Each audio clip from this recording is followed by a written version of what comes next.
By the way, this is a guy with juice, right? Like, Yes. we know that Jaylen Waddle's got the juice. There's going to be some volatility with Christian Kirk. Like, don't get me wrong. The more I talk about it, I think could not just make a leap this year, but also be a potential, guy that you want to buy high in fantasy. Look at the release. There's your separation. Great route. Stutter and go. Gets by clean. That is unbelievable. May be the greatest catch I've ever seen. Talk about Jaylen Waddle. Had a what did he have? A 10 reception game? A weird for game. What's yeah, it was you know what it was? It was an old school Jarvis Landry Miami game. Yep.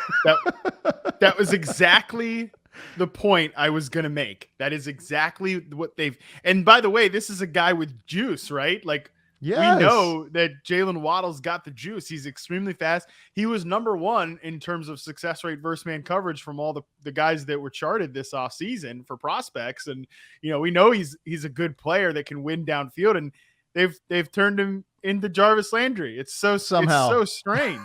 All right. So what are we thinking here? Are you buying the breakout here with Tua under center? Or are you thinking a sell high? What are we thinking here?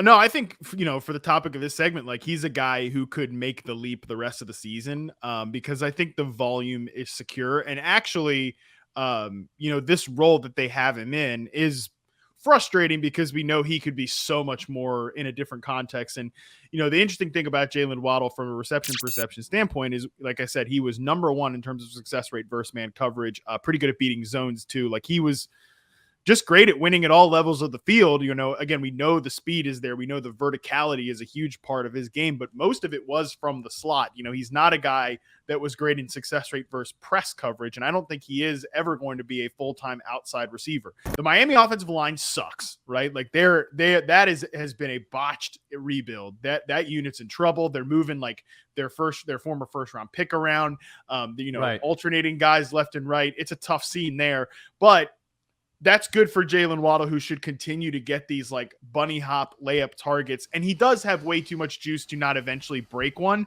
And I was encouraged, Tua had a bad turnover. They obviously lost the game, but Tua was out there at least pushing to like the intermediate area of the field. It's not going to be pretty.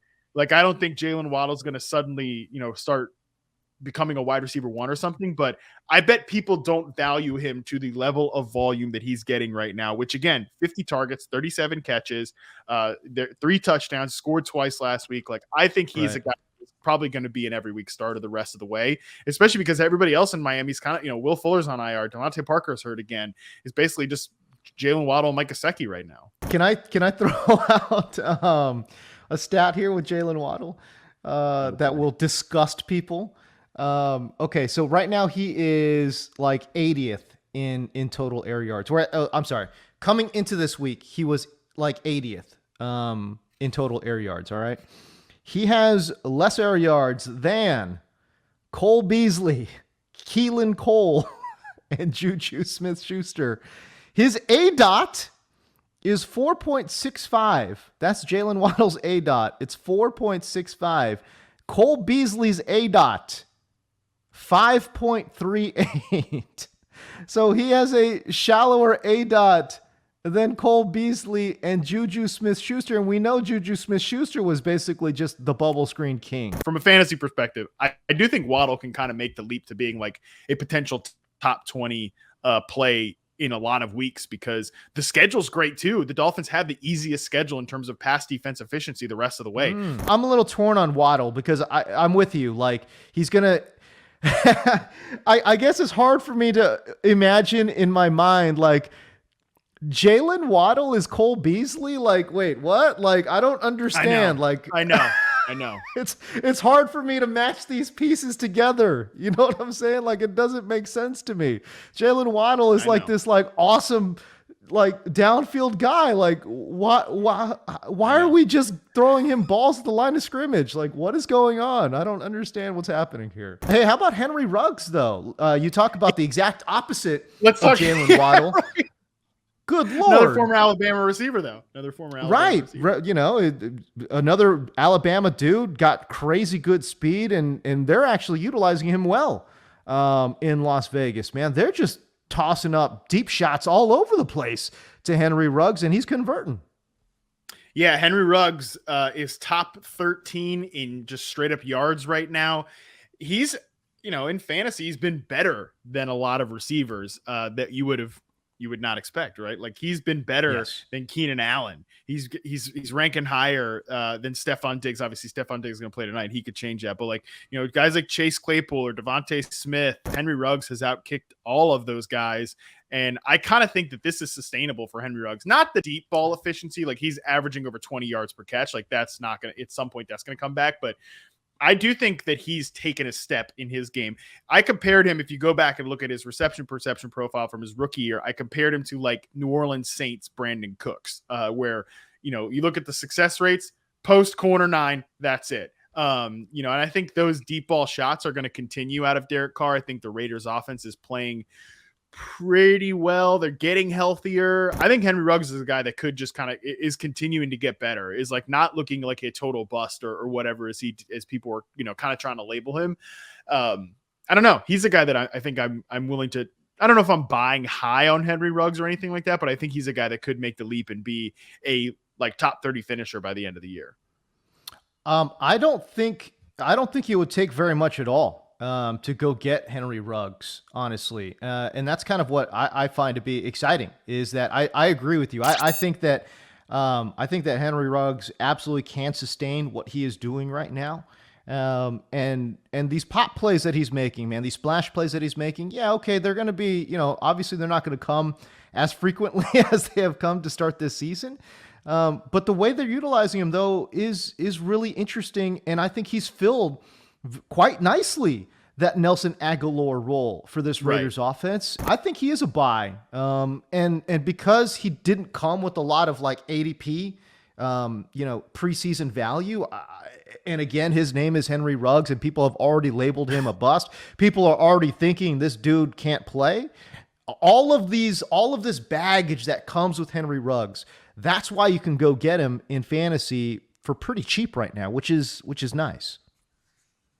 Agree. And I love that you pulled up the RP chart because, again, as I was mentioning, like the deep routes here, right? Like all of this stuff over there that, those are his best routes, 9 post corner. But in 2020, they had him kind of doing these like flat routes, slant routes, that type of stuff. I bet you when we redo the charting in the offseason for 2021, there's going to be a lot more green deeper down the field. They're using him the way he should be used. They're using him in an optimal way. And just from like a weighted opportunity standpoint, like he's up there with guys that people, want to tell you are buy lows and stuff like that. So yeah, I don't know. I think there's a lot of sustainability in his role right now. I think there's a lot of sustainability in his production right now. He is definitely a guy like, again, I would be interested to see what people could trade, like if they wanted to trade for Henry Ruggs. And, from a schedule standpoint too, they get the Eagles this week. The Eagles have given up tons of big plays. The Giants have been a beatable defense. They get the Chiefs on November 14th. There's a lot of great matchups where you're going to be thinking like, yeah, I'll be willing if Henry Ruggs is my wide receiver 4, I might throw him in my flex because you can chase those big plays. Like I think again, with this schedule coming up, he's definitely a guy that the more I talk about it, I think could not just make a leap this year, but also be a potential, guy that you want to buy high in fantasy. Obviously, there's a lot of question marks with the coaching changes and all of those things going on there in Las Vegas, but they did play inspired football against Denver. And by the way, Denver's defense is really good. One of the best in the NFL, and Henry Ruggs got it done. Hey, listen, we really appreciate you guys watching this video. We really do. But if I could, I just want to take a little bit of time to talk about our great sponsor, OddsJam. OddsJam is the home of real-time sports odds, allowing you to shop and get the best possible odds. Let's say you love the Packers money line. Well, FanDuel's got them at minus 650, whereas Bet Online and Ballybet has them at minus 550. It's the exact same bet, but significantly better odds at Ballybet and at Bet Online. OddsJam also has a ton of betting tools like arbitrage, positive expected value bets. In other words, mathematically profitable wagers and a sharp betting community. If you want to make money sports betting, this right here is the company for you. They even have line discrepancies where you can make truly risk-free money using something called arbitrage in sports betting. Learn about it. Live it. Love it. Check them out right now. Go to the website oddsjam.com. Can I give another one? Please. I think Christian Kirk is a guy that's kind of like not properly valued for what he's produced so far this year. He's coming off a pretty decent game. Obviously, feel bad for one of our guys, Ted Lasso, Dave in the Sicko chat. He had to make a last minute call on the whole, AJ Brown illness thing. And it was between Christian Kirk and Tony Pollard. And I was like, I think he play it safe and go with Tony Pollard, man. I regretted it and it was like a last minute thing. I regretted it because Christian Kirk scored quickly, had a nice game. Yeah. There's going to be some volatility with Christian Kirk. Like, don't get me wrong. He's going to be a guy that, like, he did have the one catch game too. So like with all of these guys, there will be volatility, but Christian Kirk right now is 27th in the NFL in yards. He's been productive. Comparing Rondale Moore and Christian Kirk, like the targets are kind of equal, 15.4% of the target share to Rondale Moore, 14.6 for Christian Kirk. But an ADOT perspective, it's not even close. Rondale Moore's got a 2.9 ADOT. That is not great for like consistent production. That's not going to That's like running back stuff. No, that's not going to get it done. And then you look at Christian Kirk, 12.3. So like that's pretty good. Yeah, that's healthy. That's healthy. Pretty good. Yeah, that's pretty good. So I really like Christian Kirk as a guy that I think can be, a guy you're considering as a wide receiver 3 flex play the rest of the way. With Christian Kirk, he's in the best role for him too. Like Larry Fitzgerald was all of those slot targets last year. Right. Christian Kirk getting those much better. Obviously, Rondale Moore getting those targets too is much better than this version of Larry Fitzgerald. But schedule-wise for the Cardinals too, they get the Texans this week. I'll probably be wanting to start Christian Kirk this next week. Yeah. The Packers, that'll be a good game, high scoring. 49ers, whatever.